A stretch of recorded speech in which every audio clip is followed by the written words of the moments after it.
Olá, bem-vindas e bem-vindos. Eu sou a Mariana Almeida e este é o McKinsey Talks, direto do estúdio da McKinsey em São Paulo.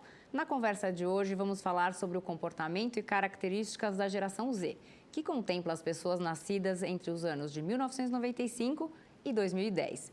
Um estudo da McKinsey, em parceria com a Box 1824, revelou 4 comportamentos-chave dessa geração, que é nativa digital. A busca pela verdade, por isso são conhecidos como True Gen, a rejeição aos rótulos, a aposta no diálogo e o pragmatismo. São jovens realistas. Também vamos abordar de forma mais ampla a relação das demais gerações com as redes. O espectro é bastante abrangente e vai do marketing como ferramenta para negócios, passando pelos efeitos da pandemia nos hábitos dos usuários, chegando até as fake news. Não dá para ficar de fora desse assunto. E para este bate-papo está hoje aqui com a gente a Gabriela Platinetti, Expert Associate Partner da McKinsey em São Paulo, especializada em Digital Marketing Operations and Technology. Olá, Gabriela, muito bem-vinda. Olá, obrigada, Mari. É um prazer estar aqui. O prazer é todo nosso. E temos mais uma Gabriela hoje, a Gabriela Comazetto, Head de Global Business Solutions Latam e Brasil no TikTok. Bem-vinda, Gabriela, é um prazer recebê-la também. Obrigada, Mari. Obrigada, Gabi, pelo convite. É um prazer estar aqui com vocês. O prazer é todo nosso. E também está conectada conosco a Paula Engler, CEO e Partner da Box 1824, que estuda o comportamento de jovens de 18 a 24 anos e, como eu mencionei, liderou junto à McKinsey um estudo para entender melhor o impacto da geração Z nos padrões de consumo no Brasil. Bem-vinda e muito obrigada por estar aqui conosco, Paula. Obrigada, Mari. Oi, Gabrielas. Vai ser um prazer conversar com vocês e sempre bom estar com a McKinsey, nosso parceiro de tanto tempo. Muito bom. Então, vamos começar? Vamos! Vamos lá. Então, a primeira pergunta é para Gabriela Platinetti. Gabi, as redes de entretenimento têm sido cada vez mais procuradas por pessoas físicas e também pessoas jurídicas. E isso ainda aumentou na pandemia. A que se deve esse encantamento e consequente sucesso, tanto no mundo corporativo quanto pessoalmente? Perfeito, Mari. Eu acho que a palavra exatamente é o encantamento, né? As redes sociais e as redes de entretenimento, elas são feitas de forma a gerar esse encantamento, de fato, né? No qual o algoritmo, ele é feito de uma forma que você seja impactado somente pelos conteúdos que têm o seu interesse. E aí, quando eu falo encantamento da geração Z em específico, obviamente que isso é no menor grau, porque eles já nasceram conectados, já é esperado esse comportamento em diversas plataformas. Mas a pandemia, ela foi um catalisador para isso e acabou aderindo outras gerações também, né? As gerações mais velhas, os millennials, o X e etc. E aí, exatamente esse fator que eu acho que trouxe um pouco dessa leveza que a pandemia imprimiu, né? A gente estava sendo muito bombardeado por assuntos pesados, mortes e etc. E aí acho que é importante ressaltar, o entretenimento de uma forma geral na pandemia aumentou em 30% as buscas. O lockdown fez isso, né, com que nós ficássemos mais em casa e isso gerou encantamento não só em menor e maior grau para diversas gerações, né? Então os mais novos tiveram oportunidade de descobrir um novo mundo, de um novo conteúdo e os mais velhos descobriram novas coisas, né? Uma busca, né, por entretenimento, por outras coisas ali nas redes sociais. Exato. E eu acho que tem uma questão também do formato. O formato, ele é engajador. Ele é feito de uma forma que sejam milissegundos, numa estética bonita, em que eu consiga me sentir imersa dentro daquele mundo, e isso faz com que haja esse encantamento. Por parte das marcas e das empresas, isso foi uma consequência, na verdade. Entendendo o crescimento abrupto da adoção dessas novas plataformas, nossas novas redes, as empresas tiveram que fazer também o uso dessa estratégia como complementariedade num ponto específico da jornada, que é a descoberta. Então, acho que isso está muito casado, obviamente. A pandemia foi a causa disso? Eu acho que não. A pandemia ela foi um catalisador para a adoção. As redes vieram para ficar, elas são uma realidade. A pandemia só ajudou as pessoas a aderirem com uma frequência e uma rapidez maior. E aí, nessa linha, eu queria até pegar a perspectiva da Paula para entender.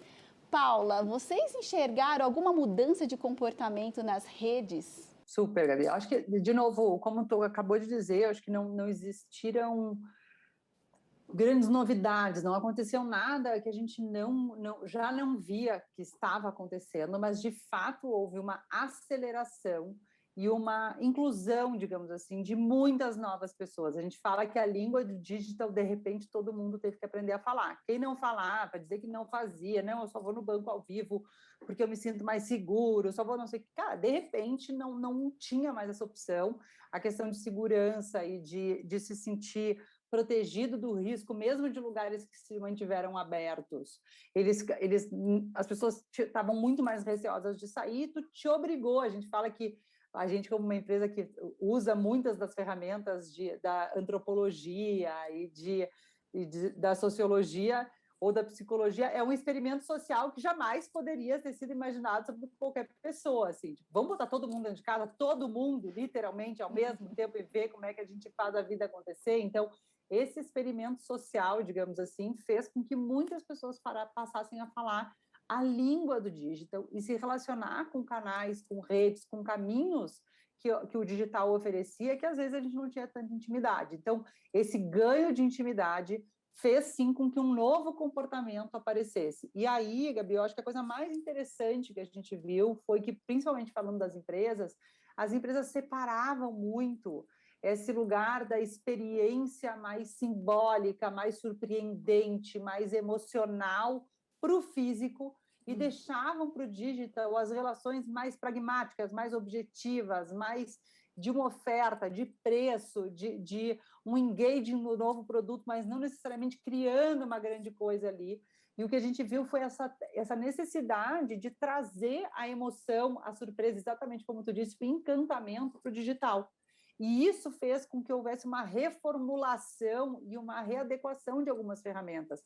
A Gabi do TikTok está aqui para nos trazer um pouco mais de contorno sobre isso, mas a gente viu também o crescimento do WhatsApp, a gente viu o crescimento do Instagram. Então, esse consumo, essas relações, elas ficaram mais diretas. Então, o WhatsApp é uma clareza sobre isso. Elas ficaram mais íntimas, as pessoas estão buscando mais cuidado, mais proximidade, mais intimidade dentro dos canais digitais, que era uma coisa que a gente não trazia.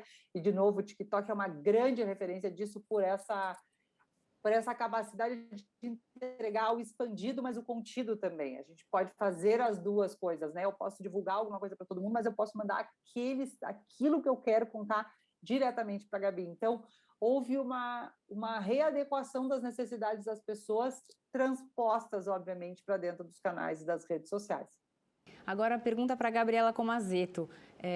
Qual foi o crescimento do TikTok nesse período e por que ela passou, então, essa rede de entretenimento a ser mais procurada por pessoas físicas e jurídicas? A Paula comentou um pouquinho aí, mas se você puder especificar sobre TikTok, acho que seria bem bacana. Com certeza. Acho que a Gabi e a Paula falaram super bem. Eu acho que a pandemia provocou, a gente sempre falou muito da transformação digital, né? E ela acelerou essa transformação digital.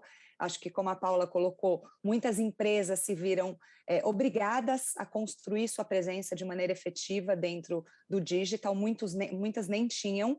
E a mesma coisa, como também falaram, para toda a comunidade, né? Para todos nós. A gente se viu obrigado, né, sabendo ou não, querendo ou não, a aprender a lidar com novas tecnologias, a estar utilizando todas essas ferramentas. E quando a gente fala desse momento tão difícil que a gente está vivendo, né, ainda, mas viveu com muita intensidade nos últimos 2 anos, a gente viu uma busca muito grande das pessoas por um entretenimento mais leve, mais divertido, mais diversificado e mais real.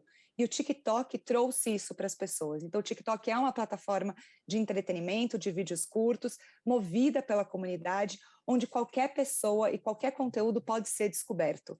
Então, esse é um grande diferencial que fez com que a plataforma tivesse aí essa aceleração, né? A Paula falou, as coisas não começaram, elas sim alavancaram por conta de tudo isso. TikTok é muito intuitivo, então é uma plataforma fácil de ser utilizada, o que ajuda as pessoas a descobrirem a plataforma.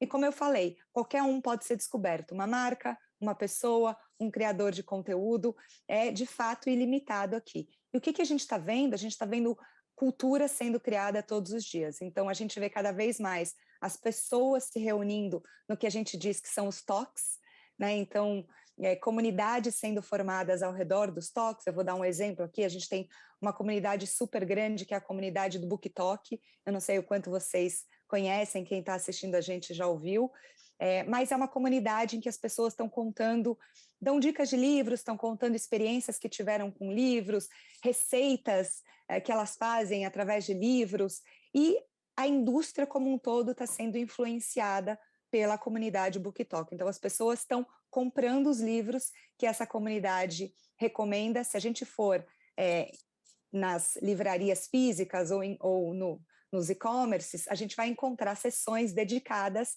ao BookTok, dizendo o que é tendência, né, o que está viralizando dentro da plataforma. E acho que um grande diferencial do TikTok é que, de fato, não importa quantos seguidores você tem, e sim a história que você veio para contar. Então, o conteúdo das pessoas, ele não está limitado a uma rede social, e ele é personalizado para cada um. Então, quando a Mari entra na plataforma pela primeira vez, ela vai dizer para a gente o que interessa para ela. Ela gosta de música, de esportes, de moda, de finanças, de educação.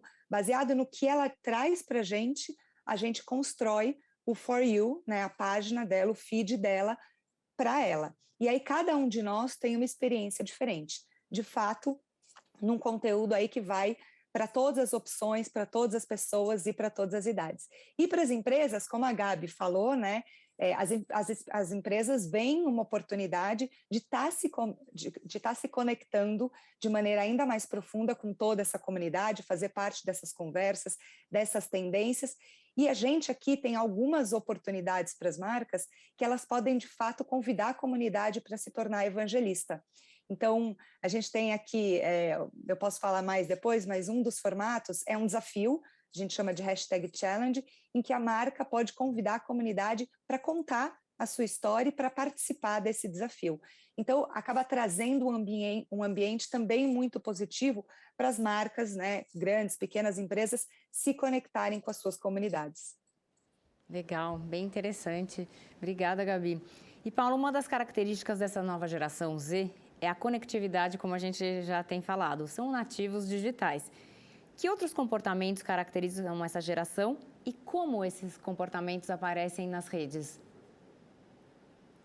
Vamos lá, boa pergunta. Essa transposição da vida real para as redes, né, que a gente já tem falado. E não existe muito essa diferença para eles, É né, isso gente? que é o interessante. A gente que fala do online e offline é coisa, eu brinco assim, é quem fala inglês com ou sem sotaque. Coisa de geração Y, geração X, né? É coisa de millennial também. Eu brinco que a gente fala dos millennials, os millennials estão já mais velhinhos, assim. Os millennials, o que acontece, gente? Os millennials são as pessoas que têm mais de 30 anos hoje. A gente viu a internet chegar. Essas pessoas não viram a internet chegar.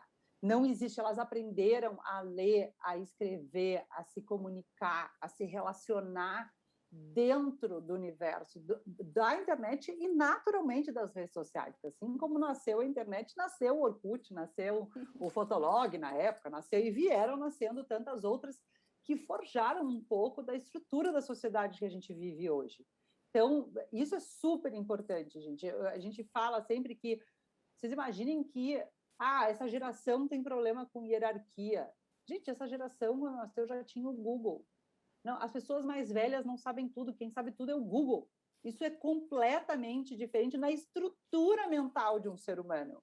Mas você tem que ter respeito pela... Não, tudo bem, mas ele não sabe tudo.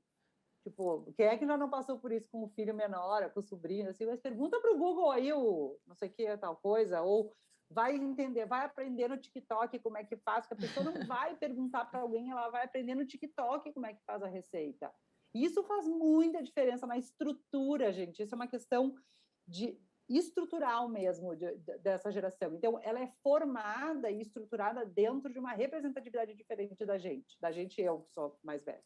Então, essa geração, ela é, primeira, hipercognitiva, então a cognitividade dela já é hiperestimulada, ela já aprendeu a ler em hiperlink, as sinapses se formam de um jeito diferente, então isso é uma característica bem forte dessa geração. Eles são dialogers, a gente diz, eles gostam do diálogo, eles são conectados pelo diálogo, eles são menos extremistas ou polarizados do que as gerações mais velhas. Então, eles caminham e trafegam pelo diálogo, eles entendem que a multiplicidade de visão, a multiplicidade de perspectiva está posto para eles, gente. Eles não têm o repertório deles criado por geolocalização, que eu brinco. Antigamente, quem tu era? Tu era quem tu poderia ser dentro do repertório que tu tinha. O teu repertório era formado pela tua escola, pelo bairro que tu morava, pelas pessoas que tu convivia. E hoje o repertório dessas pessoas é criado literalmente pelo mundo inteiro. Então, eles são muito mais propensos ao diálogo, entendem muito mais que as pessoas são diferentes e caminham por este lugar. Isso é super importante. E aí tem uma questão muito importante que a gente chama de undefined ID, ou essa identidade mais fluida. Porque no mundo, e eles são extremamente realistas, extremamente controladores. Então, não existe aquela coisa de quando é que tu chega à tarde. Não, tu chega às 3 horas e 15 minutos. Se tu chegou às 13h25, a pessoa já te ligou. Onde é que tu tá? Não tem, é tudo muito previsível, gente. A gente sabe se vai chover, se não vai chover, que horas a gente chega, quanto tempo demora, que horas passa o ônibus. Tudo isso o universo digital nos entregou. Então, é uma geração que trafega por isso muito bem e controla muito bem a sua vida. E o seu lugar de experimentação é a individualidade de cada um. Então, eles gostam menos de se rotular, eles, por terem muita referência, misturam essa referência, e o TikTok traz muito isso. Quando a gente olha, uma pessoa mais velha olha uma pessoa do TikTok fazendo alguma dança, alguma coisa, fazendo algum challenge, ou quando a gente vê alguma foto de algum perfil do Instagram, a gente enxerga, 10% do que aquilo representa. A granularidade da representação daquela imagem, pela construção de diferentes referências da identidade de cada um, é muito grande. Tem a referência do filme, a referência do game, a referência da roupa que tu usa, que vinha de não sei da onde. Então, é uma construção de imagem que se dá através dessa identidade que ela é mais fluida. Então, isso é super importante de falar, e quanto mais a gente consegue ser personificado, personalizado, mais valor a gente vai ter para essa geração. Nossa, quanta coisa aí por trás de tudo que a gente nem percebe, né? Nem muito interessante ouvir tudo que tem aí nos... Não, dá até medo comentar, porque daí fica muito escancarado qual geração que a gente é, que de fato não somos essa, né? Ô, Gabi, mas sabe que isso já aconteceu comigo várias vezes, né? Eu me referindo aos jovens, e aí os clientes me falam, por que tanto os jovens? Se tu estudasse os jovens como eu estudo, tu ia saber que tu não é jovem. Tem uma boa diferença aqui. A gente acaba dando na cara, não tem jeito, em algum momento ou em outro. Eu estou na box há alguns anos, então agora eu já tô aqui, eu já estou mais safa nessa história. Muito bom. Ótimo. E Gabi Comazete, será que você tem algum exemplo aí de TikTok especificamente, desse comportamento mais, enfim, tudo isso que a Paula comentou, mais fluido, dessa identidade, de tudo que acontece aí no TikTok, nessa nova geração Z? Paula estava rindo aqui na sua fala e é impressionante, de fato, a diferença, né, entre a nossa geração e a geração deles. Eu tenho 4 filhas e, né, dessa geração, então o tempo todo eu estou enfrentando no dia a dia essas diferenças e aprendendo com elas. E é o que você falou, né? Elas hoje têm uma fonte de informação que está na mão delas. Elas estão descobrindo informação, estão aprendendo, que antes elas tinham que recorrer a alguém. Agora está na mão, no tempo delas, no formato delas. Então, é um cenário diferente. E você falou muito das experiências, né? Qualquer coisa que eu faça, então, quando eu faço um TikTok, mãe, pelo amor de Deus, mãe, não é assim. Enfim, então, o tempo todo é um olhar muito diferente. Eu acho que para o TikTok, né? Primeiro, vou reforçar que o TikTok é um lugar feito por todos e para todos, né? Então a gente falou muito dessa experiência personalizada para cada um. Então as gerações elas coexistem na plataforma. Porque o conteúdo da Gabriela, o que a Gabriela vai ver é diferente do que a filha dela, Luana, de 16 anos, vai ver. Então a gente consegue coexistir na plataforma. E essas experiências sendo reforçadas cada vez mais. É uma plataforma em que as pessoas estão buscando conhecimento, muita gente aprendendo, tem diversos professores dando aulas, pessoas que falam de economia, pessoas médicos, psicólogos, enfim, as pessoas estão usando a plataforma como um canal importante de comunicação para a sua comunidade, né? E aí cada comunidade vai entender o que faz sentido em relação ao conteúdo. Então tem aí um encontro de gerações também. Os mais velhos, eles são bem-vindos, eles se viram bem e podem estar dentro do TikTok também fazendo coisas variadas. Com certeza, e a gente tem milhares de exemplos. Não sei se vocês já viram os vovôs TikToks. Enfim, tem milhares de pessoas de todas as gerações O que são os vovô criando TikToks? conteúdo e consumindo. Fiquei Que criam curiosa agora. conteúdo, eles criam conteúdo. Enfim, então a gente tem hoje pessoas de todas as idades, tanto criando conteúdo. Hoje, 66% dos nossos usuários criam conteúdo e um pedaço muito grande consumindo esse conteúdo. Então, não necessariamente você precisa entrar para criar conteúdo, você pode entrar para consumir. E tem uma grande parcela da população que quer consumir esse entretenimento, né? Bem interessante realmente ver como as pessoas estão se adaptando, né? As mais jovens, as mais velhas, essas novas ferramentas, né? E tudo que tem vindo de novidade. Mas, ao mesmo tempo, tem um lado que é mais difícil, né? Que é quando essa equação se desbalanceia e os usuários passam a usar as redes mais tempo do que deveriam, o que pode trazer aí algumas consequências, né? Negativas para a vida, como muito tempo de tela, superexposição da vida pessoal, ansiedade. Eu gostaria que vocês três, gente, cada uma sob uma perspectiva diferente, comentassem quais são aí as dicas para que a gente use, faça um bom uso das redes e que esses efeitos negativos sejam evitados.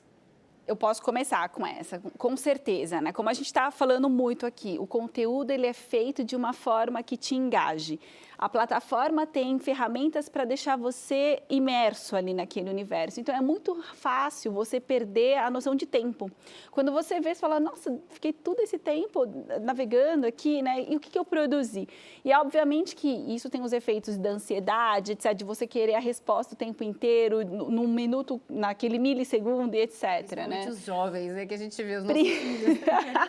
Principalmente os jovens. Então, as big techs, né, as companhias já despertaram para isso, para esse grau de dependência, e existem alguns aplicativos ou até os próprios smartphones que já vêm de forma nativa uma forma de você controlar o seu tempo de exposição na tela, né? Então, você tem duas formas, ou você vê os relatórios, que depois de um determinado tempo você vê ali numericamente o quanto de tempo que você despendeu ali em redes sociais, em outras coisas, em plataformas de entretenimento, em e-mails e etc., para você fazer um balanço mental do quanto que você está despendendo de energia ali, né, o quanto você está produzindo ou não.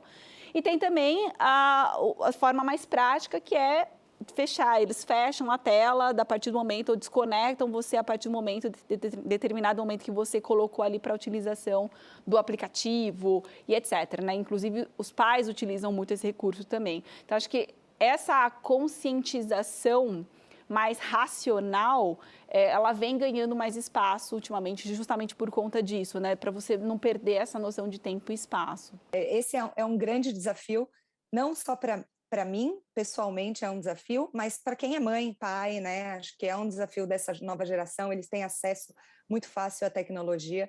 Falando de TikTok, a gente tem ferramentas para ajudar nesse controle, então acho que alguns de vocês que estão assistindo a gente já devem ter visto, quando vocês estão navegando no feed, depois de um tempo, aparecem vídeos de criadores nossos, a gente fez uma parceria com diversos criadores, então a gente traz vídeos dizendo, olha, está na hora de fazer uma pausa, que tal ler um livro, que tal sair para explorar a cidade, que tal parar para comer um pouquinho. Então, depois de um certo tempo de uso, a gente mostra esses vídeos para a comunidade, estimulando a comunidade assim fazer um break, a explorar outras formas de entretenimento, enfim, outras formas relevantes para eles.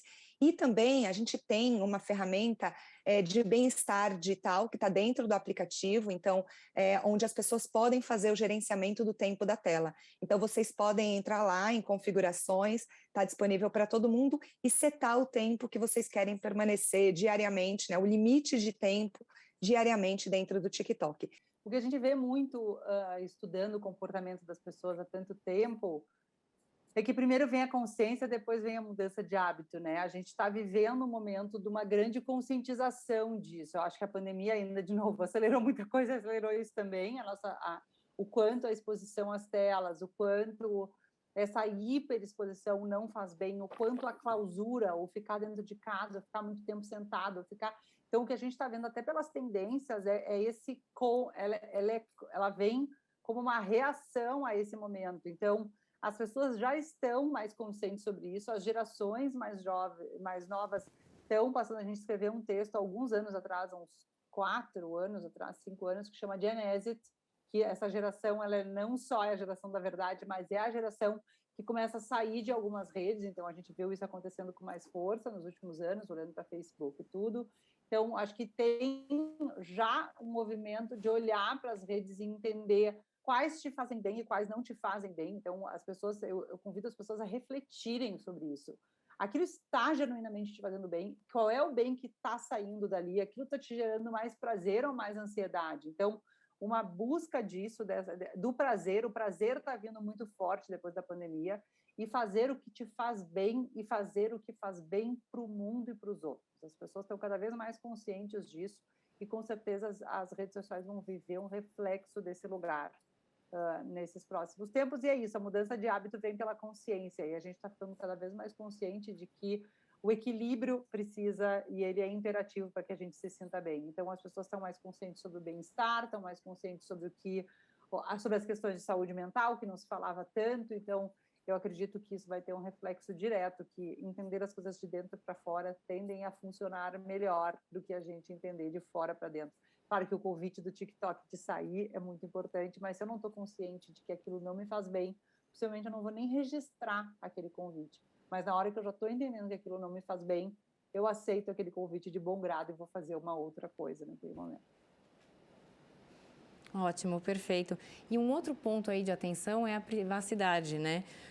Dos usuários dentro da rede, que é um assunto que tem sido muito debatido, especialmente após a implementação da LGPD, a Lei Geral de Proteção de Dados. Gabi, o TikTok tem ações para mitigar vazamentos ou mau uso de dados, além daquilo que já está previsto na LGPD? Tem sim, Mari. A gente está comprometido em proteger a segurança e a integridade da comunidade. Isso para a gente é assim, nossa principal prioridade, promover um ambiente seguro, positivo para toda a nossa comunidade. A gente é super transparente em relação à nossa política de privacidade, ela está publicada no nosso site, então está aberta e disponível para todo mundo, e lá a gente fala como é que a gente coleta os dados e como é que a gente utiliza esses dados. É óbvio que para conseguir fornecer uma experiência personalizada, a gente estava falando disso, a gente utiliza esses dados para construir o que vai ser o feed da Mari, da Gabi, da Paula, meu, das minhas filhas, enfim. Então, ele é baseado nos sinais que a comunidade está dando e nos dados que ela forneceu. Como eu falei no começo, na hora que você entra, você diz quais são os seus assuntos de interesse, alguns dados sobre você, e baseado nisso, em todos os sinais de navegação, a gente constrói essa experiência. Mas a gente tem assim milhares de mecanismos e medidas para garantir que todas essas informações sejam tratadas com segurança e que estejam de acordo com essa política que eu falei para vocês e que está disponível para todo mundo no nosso site do TikTok. Legal, perfeito. E agora, mudando um pouquinho de assunto, voltando, na verdade, a falar um pouquinho aí de negócios. Agora, para a Gabi Platinetti, a pergunta: como transformar um post em uma ação eficaz de marketing? Você tem algum exemplo aí na ponta da língua? Essa é a pergunta do milhão, né? Todo mundo pergunta, mas como que eu alavanco o meu post? Como que eu ganho dinheiro fazendo isso, Gabi? Eu acho que tem 2 mantras de marketing digital quando a gente está falando de post. Acho que o primeiro é consistência. Consistência de informação, consistência de linguagem, consistência de look and feel, né? A gente está falando muito aqui da True Gen, principalmente para essa geração que busca a verdade. Se eu sou uma marca que não levanta uma bandeira, por exemplo, de sustentabilidade, soa muito falso eu fazer um post falando sobre determinado tema. Esse é um exemplo entre diversos outros, né? Então, quando a gente está falando de consistência, é isso. Você, primeiro, não fazer essa distinção entre o que você tem como essência, como proposta de valor da sua marca versus o que essa nova geração quer ouvir. E também não fazer a distinção de canal. A gente falou um pouco aqui do online e do offline, porque isso é fluido para essa geração. Então, um complementa o outro. Quase não tem um limite entre o que eu tenho que ver quando eu estou andando pela rua, é diferente do que eu quero ver num post, né? Então, as marcas, elas precisam ter um pouco desse olhar de como manter essa consistência de comunicação independente do canal, independente da sua proposta, independente da sua proposta de valor. E aí, acho que tem um outro ponto que é a mensuração, né? O digital permite que você, como a Gabi comentou, tenha acesso aos dados e você vai iterando esses dados e transformando em insights e melhorando essa experiência. Acho que um ponto super bacana que eu vi nesse estudo que a gente fez com a Box, com a Paula e a McKinsey foi que essa geração está mais propensa, inclusive, a pagar mais por ofertas se ela tiver uma experiência personalizada. Porém, em contrapartida, ela é mais reticente em divulgar os dados, em fornecer as informações. Então, tem aqui o post de sucesso, ele tem que ter esses dois elementos de uma forma muito balanceada, né? O que eu quero comunicar de uma forma consistente versus o como eu faço isso, utilizando os dados, Advanced Analytics e muita mensuração para entender, eu estou falando com a pessoa correta, eu estou falando no momento certo, eu estou falando no canal correto. Para mim, são esses dois elementos que fazem com que esse post tenha sucesso, né? Mas falando de casos emblemáticos, acho que a Gabi pode trazer algum aqui para a gente do TikTok em específico. Com certeza. Só pegar o gancho do que você falou, eu acho que a consistência, né, e ser autêntico ao propósito da marca é muito importante. Não adianta querer pegar uma carona numa trend que não tem nada a ver com a sua essência como marca, como empresa, com a sua comunicação, só para engajar naquele momento. Então, essa consistência é muito importante, mas eu traria um outro elemento que é, a gente precisa entender cada um dos canais que a gente está utilizando para comunicar a nossa marca, para comunicar nossa campanha, enfim. Quando uma pessoa entra, né, quando a nossa comunidade está no TikTok, ele entra para assistir alguma coisa. Estamos falando de uma plataforma de entretenimento. Quando ele vai numa rede social, ele entra para checar o que o amigo está fazendo. Então, são momentos diferentes de consumo, de navegação. As marcas precisam entender esses momentos e adaptar a sua linguagem.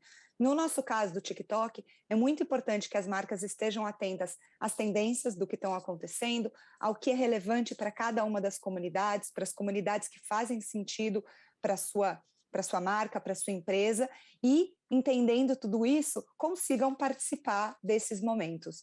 Eu sempre falo que, numa estratégia dentro do TikTok, é muito importante trabalhar com 3 pilares, que são os criadores de conteúdo. Eles são nativos na plataforma, eles entendem a linguagem da comunidade. Então, para as marcas pequenas, médias e grandes, eles são uma opção relevante de conseguir se conectar com a comunidade. Obviamente, toda a comunicação orgânica, porque ela serve para as marcas aprenderem a se comunicar com a sua audiência, testar o que faz sentido, o que pode viralizar, e obviamente tem as oportunidades pagas que ampliam esse alcance. Falando de campanhas, Gabi, respondendo a sua pergunta, a gente tem, eu citei rapidamente no começo, o hashtag Challenge. O hashtag Challenge é um dos formatos icônicos aqui no TikTok, porque ele é a oportunidade que uma marca tem de convidar a sua comunidade para participar de um desafio. E aí eu vou contar 2 exemplos, um deles a gente fez na campanha de mães do ano passado, então o tema da campanha era Mãe, sua primeira influenciadora, eles trouxeram aí alguns influenciadores e convidaram a comunidade a participar desse desafio, que era um challenge chamado Ai Challenge, onde eles tinham que participar aí, participando da coreografia, enfim, engajando aí com a marca. A gente teve também, no mês de Pride do ano passado, uma ação muito bacana. Eles convidaram a Gloria Groove para fazer um dueto com a comunidade. Então, ela cantou a música Freedom, do George Michael, e a comunidade tinha essa oportunidade de duetar com ela. Então, essas oportunidades, né, da comunidade fazer parte da sua comunicação, fazer parte desse desafio, contar a história, tem feito cada vez mais sucesso aqui dentro e tem trazido para as marcas uma oportunidade de conexão muito mais profunda do que simplesmente fazer, enfim, um post ou uma comunicação que é de via única, né, que não tem esse engajamento tão profundo. E como vocês falaram, muitas empresas estão usando as redes para propagar suas ideias, justamente em campanhas e etc., para engajar os clientes. Mas como tudo na vida, né, como a gente já mencionou em outros casos, tem um lado negativo. E nesse caso tem também as fake news.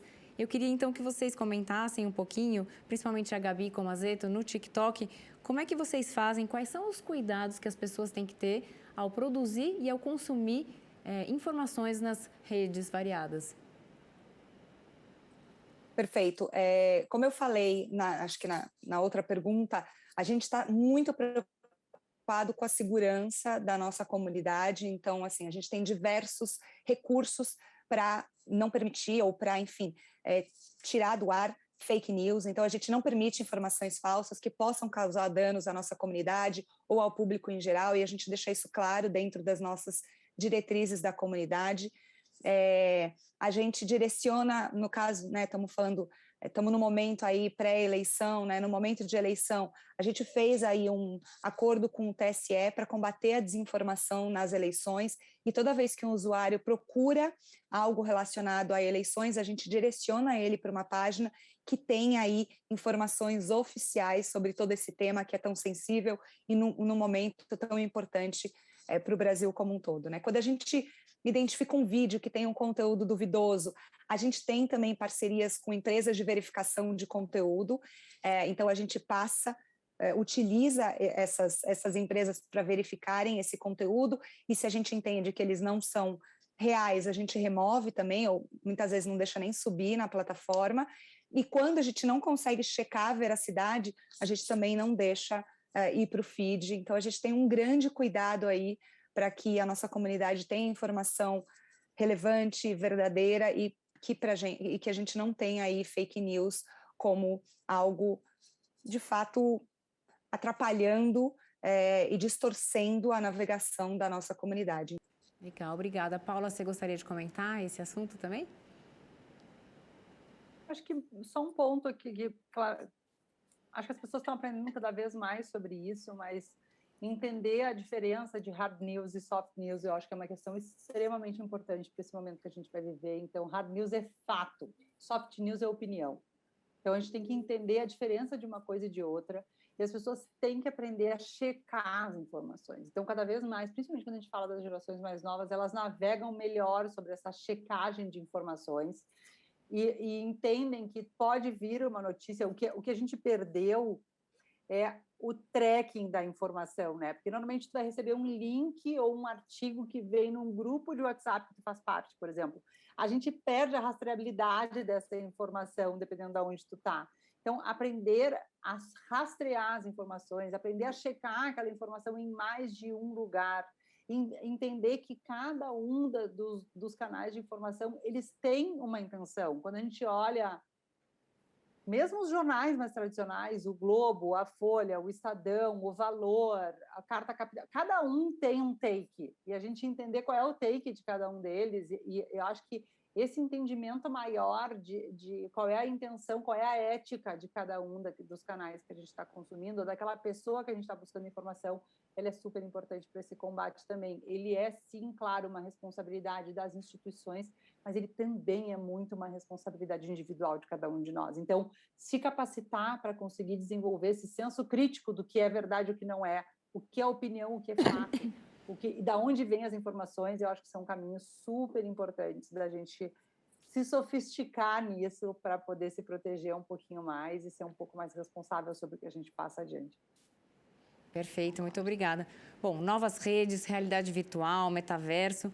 Para encerrar esse bate-papo que foi delicioso e que poderia aqui ficar horas, né, mais tempo falando sobre isso, mas eu queria saber de vocês três, o que vem pela frente? Quais são as próximas tendências? Acho que é outra pergunta de $1 milhão, né? Mas vamos tentar fazer aí pelo menos um exercício. Gabi, começa por você. Não, eu acho que você comentou aqui rapidamente metaverso, sem dúvida, é a próxima tendência. A gente estava falando aqui das diferenças de gerações, né? Para essa geração Z, é tudo uma coisa só, assim, eles não têm essa dificuldade em entender que eu, Gabriela, como pessoa física, e eu tenho uma outra Gabriela dentro de um universo, né, paralelo.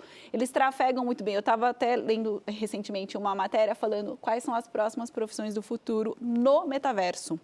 Né? Então, tem um analista financeiro de bitcoins no metaverso. Tem coisas que hoje eu não consigo ainda assimilar, mas certamente essa geração já está se desenvolvendo para isso. Né? Depois vão ter até profissões, universidades fazendo esses cursos, né? Essas coisas vão mudando tanto, né? Exato, assim, para mim, sem dúvida, essa questão do metaverso e a realidade aumentada, a realidade virtual, ela vai cada vez mais ganhar espaço. E aí, como a Paula bem disse, a gente vai ter um ponto aqui de educação que não necessariamente vai ser igual em todos os níveis para todas as gerações, mas, consequentemente, todo mundo vai acabar se adaptando. Legal, perfeito. Paula, qual é a sua aposta? Eu acho que eu acho que vou pegar esse take aqui da Gabi e vou tentar dar uma estrutura para a gente entender um pouco como é que essas coisas se movimentam na sociedade. Quando a gente olha o metaverso, quando a gente olha a realidade aumentada, quando a gente olha essas questões, elas são o que a gente chama na box de technology trends. São tendências de tecnologia, são tendências ferramentais, eles são enablers de coisas. Quando a gente olha para o outro lado, a gente sempre tem que olhar o que a gente chama de behavior trends, que são as tendências de comportamento. Quando a gente está falando de metaverso, e a gente estava falando um pouquinho antes desse undefined ID, que a gente chama dessa identidade mais fluida dessa geração. Essa combinação, gente, é que gera esse boom do metaverso, por exemplo, fazendo uma soma dessas duas coisas. Por quê? Porque eu quero me construir dentro da minha identidade e eu sou muito ativo e presente nos universos virtuais, em toda a indústria de game, então eu também quero construir a minha identidade lá. E este é um recurso de construção de identidade, entre tantas outras coisas que o metaverso pode entregar. Então, sempre que a gente olha para as tendências, a gente olha para comportamento, a gente olha para a tecnologia. Quando um encontra o outro, ele gera o que a gente chama de market trends, que são tendências que genuinamente vão impactar e mudar o mercado. Então, quando a gente está falando de metaverso, super vai, mas ele vai porque ele encontrou uma tendência de comportamento e uma demanda de comportamento. E aí, com isso, a gente começa a ter essa alteração do mercado que a gente conhece. Então, eu te diria que eu chamaria essa tendência muito mais de undefined ID, da vontade dessa expressão do seu ser físico no teu ambiente online, do que de metaverso como uma tendência em si. Então, acho que sempre esse cruzamento entre uma coisa e outra é super importante de fazer para que a gente entenda quais são as tendências que genuinamente vão impactar o mercado. E aí, gente, dá para ficar mais 10 podcasts falando sobre isso. Vamos agendar, então. Legal. Super interessante, né? E Gabi Comazetto? Eu concordo muito com Gabi e Paula. No nosso caso, a gente está muito atento a tudo isso que está vindo, né? A Paula falou super bem, essa junção de comportamento com tecnologia, para que a gente continue buscando maneiras mais autênticas ainda de se conectar de maneira efetiva, profunda com as nossas comunidades. Então, sim, estamos muito atentos ao que é relevante para cada um deles, para cada uma das comunidades, né, para a nossa comunidade como um todo, para que a gente possa oferecer experiências cada vez mais conectadas, cada vez mais engajadoras para todos eles. Então, estamos aí nessa trajetória de trazer muita coisa inovadora aí nesses próximos meses, anos, enfim, e construir junto com a comunidade. Gabi, eu acho que tem um ponto que você acabou de falar que ele é super importante. Eu acho que isso para mim é o que é determinante para os próximos tempos que a gente vai viver, que é as marcas, gente, que realmente têm valor e vão ter cada vez mais valor.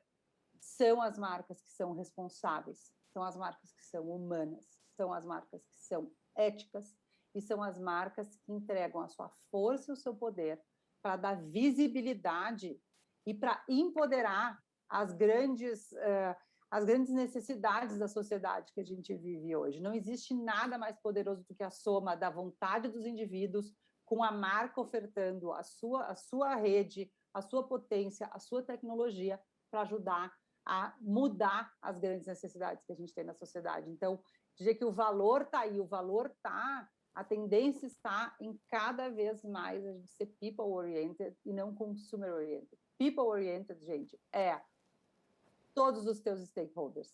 O teu negócio tem valor se ele respeita, estimula, promove todos os teus stakeholders. Então, todo mundo ganha. Não é só o acionista que ganha, não é só o consumidor que ganha com um bom preço, não é só o trade, é todo mundo ganhando. A gente não pode espremer nenhum dos lugares para fazer com que o negócio aconteça, não pode espremer o meio ambiente, nada pode ser em detrimento de algum lugar. Então, acho que essa palavra, Gabi, que falou, por isso que eu parei para falar aqui, que é responsabilidade e humanidade, acho que são questões que vão pautar cada vez mais as nossas conversas nesses próximos tempos. Perfeito, muito obrigada. Bom, chegamos ao fim. Eu gostaria então de agradecer imensamente às três por essa conversa excelente. Foi um prazer tê-las aqui. Muito obrigada. Muito obrigada. Muito obrigada, gente. Gabi, Mari, Paula, um prazer estar aqui com você, Gabi também. Obrigada e até a próxima. Até a próxima, gente. Muito obrigada. E eu agradeço também a você que nos acompanha em vídeo e em podcast. Espero que a gente tenha conquistado o seu like. E para saber mais sobre o comportamento nas redes e as novas tendências que vêm pela frente, ou entrar em contato com os nossos especialistas, o nosso e-mail é mckinsey-talks@mckinsey.com. Você também pode enviar perguntas para os próximos episódios. E para conhecer a agenda completa do McKinsey Talks, acesse mckinseytalks.com. Lá você também pode conferir os episódios anteriores em vídeo ou em podcast. É isso aí. Muito obrigada e até a próxima.